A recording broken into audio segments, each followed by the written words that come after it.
again in economics class. In today's video, we are going to start our new chapter, that is theory of demand.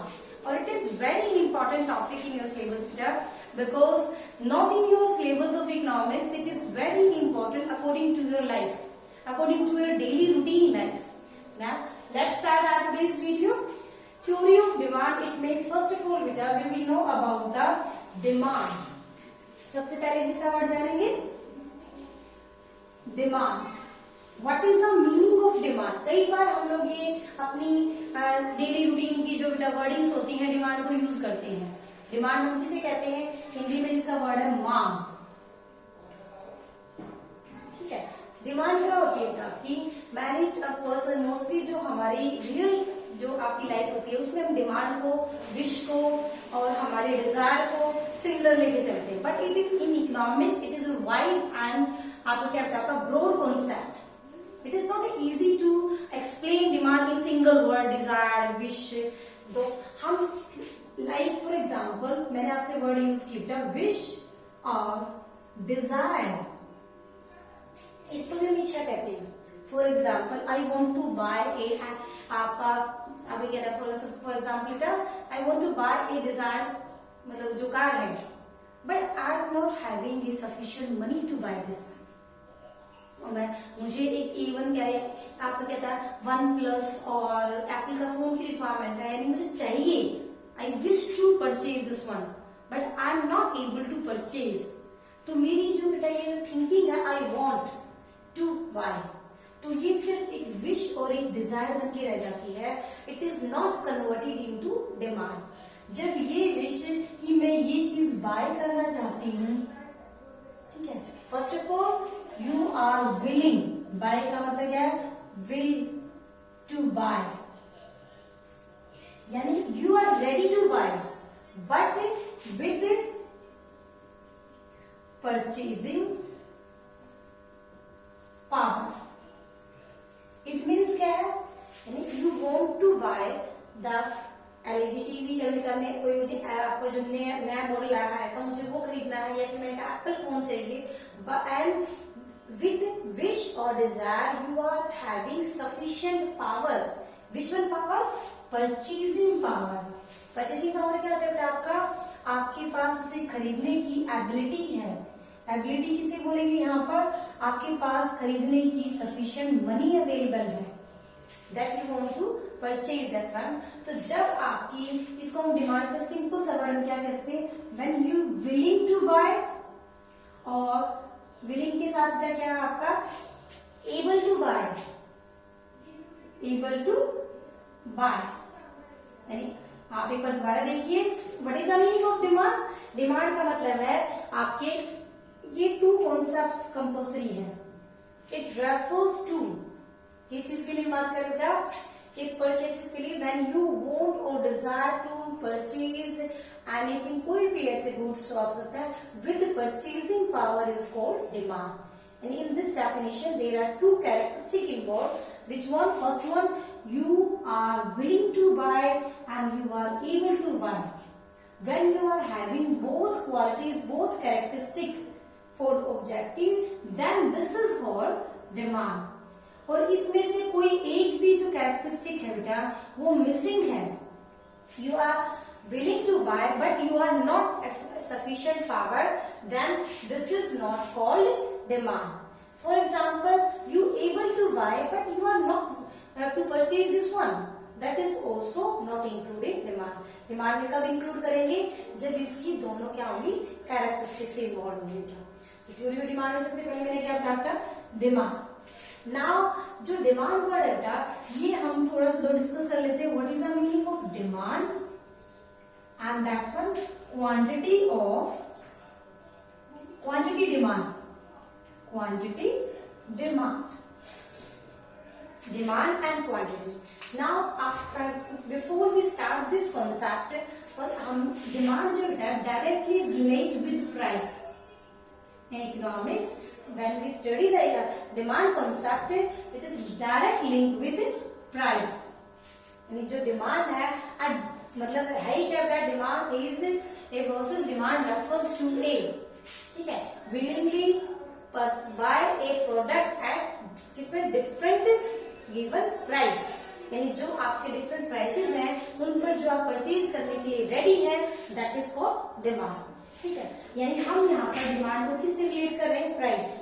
और demand और price में दोनों में ही जो relation है बेटा वो कौन सा है आपका, रिलेशन आपका है नेगेटिव। क्या बोलेंगे, नेगेटिव। यहाँ नेगेटिव किससे साइन कर रहे हैं आपका, कि व्हेन प्राइस इंक्रीज, जब आपके प्राइस बढ़ते हैं तो किसी भी गुड्स की जो कीमत है, किसी भी गुड्स की जो डिमांड है बेटा वो क्या होगी, demand will be decrease. When price increase, demand will be decrease. This relationship is called negative relation. One product will be going up, one product will be going down. This relation explain negative relation. And price of products and demand of products show a negative relationship between different prices possibilities and different quantity demand possibilities. इसी relation को हम इन दोनों concept में explain करेंगे कि what is the meaning of demand and what is the meaning of quantity demand. Let's see demand. मैंने अभी आपसे कहा फॉर एग्जांपल, मैं आपको एक आइसक्रीम का एग्जांपल ले लूंगा, जब उसकी प्राइस, हम आपकी कैंटीन में एग्जांपल ले लेते हैं, आपको विवेक या क्या करते हैं, जब आपकी पेटीज की जो आप क्या, यहाँ पे मैं लिख रही हूँ प्राइस, यहाँ ले रही मैं किसी चीज की डिमांड, यानी आपकी क्वांटिटी डिमांड।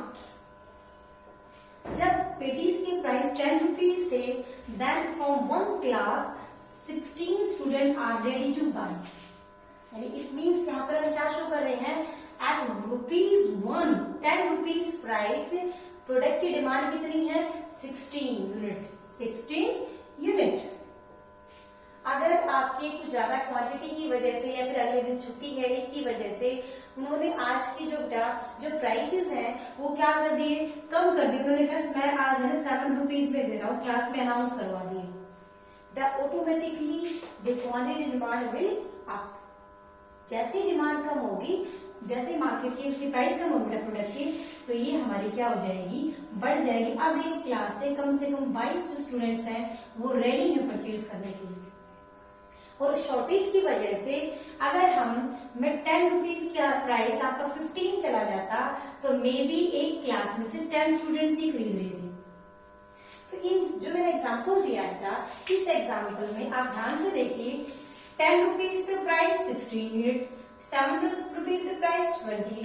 तो यहाँ पर हम क्या शो कर रहे हैं, यहाँ पर फर्स्ट 10 से 7 यहाँ प्राइस क्या हुआ है, डिक्रीज। क्वांटिटी डिमांड क्या हुई बेटा, इंक्रीज।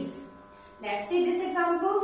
यहाँ आपका जो 10 से 15 हुआ है, यहाँ प्राइस क्या हुआ है, प्लस, बट 16 to 20 यूनिट यहाँ क्या हुआ बेटा, माइनस। तो इसी को हम रिलेशन को क्या बोलते हैं, negative relation, vice versa, opposite. यानी when price will increase, demand will decrease, the price decrease, demand will increase. This relationship called a inverse relationship between price of a product and क्या था, quantity demand of a product। अब मैं बार word use करता हूँ, demand and quantity demand। What is the relation? What is the difference between these two words? No, क्योंकि in economics this is very important topic, because in your higher class also most of the questions are taken from this chapter। और ये काफी wide concept भी है, यानी आपके इसके model भी हैं, थ्योरीज भी हैं, पॉलिसीज भी हैं, आपके लॉज भी हैं जो हम पढ़ेंगे।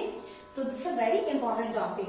नाउ थ्योरी डिमांड में डिमांड और क्वांटिटी डिमांड को डिफरेंट वे में लेते हैं। डिमांड का मतलब क्या था, at different price, different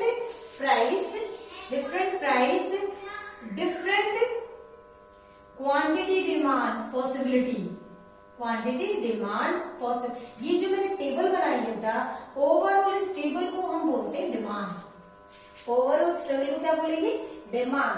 but इस टेबल में से किसी भी एक स्पेसिफिक प्राइस, क्या था, at specific price, specific quantity, या फिर ये वर्ड यूज करते हैं particular quantity quantity is called quantity demand. यहां हम इसमें से एक एग्जांपल लेंगे, 10 रुपीज में कितनी क्वांटिटी सोल्ड होती है, 10 रुपीज में मार्केट में कितनी डिमांड आपकी क्या एग्जिस्ट है, that is called quantity demand. यानी कि रेफर्स टू ए क्या था, क्वांटिटी किसी की क्वांटिटी ऑफ प्रोडक्ट जो आपकी डिमांड है एट स्पेसिफिक और particular price is called quantity demand. यानी क्वांटिटी डिमांड का मतलब स्पेसिफिक पर्टिकुलर प्राइस कि इतने रुपए पे कितनी डिमांड होगी। जब ये बात करते हैं तो वर्ड यूज क्या करते हैं, क्वांटिटी डिमांड। एंड डिमांड का मतलब है डिफरेंट डिमांड, जो पॉसिबिलिटीज है आपकी, यानी जो डिजायर है खरीदने की at different possibility of price, भी 10 है तो इतनी है, 7 है तो इतनी है, 15 है तो इतनी है, 20 है तो इतनी है। ये जब एग्जांपल लेते हैं it is indicated demand. Now clear है मीन, पर्टिकुलर प्राइस पर्टिकुलर जो डिमांड के साथ हम रिलेशन बताते हैं that is called quantity demand. Different price different possibility और demand is explain about the demand. Now after this concept आपका जो मेन आपका टॉपिक है क्या, वो क्या है, law of demand. Now let's start the law of demand.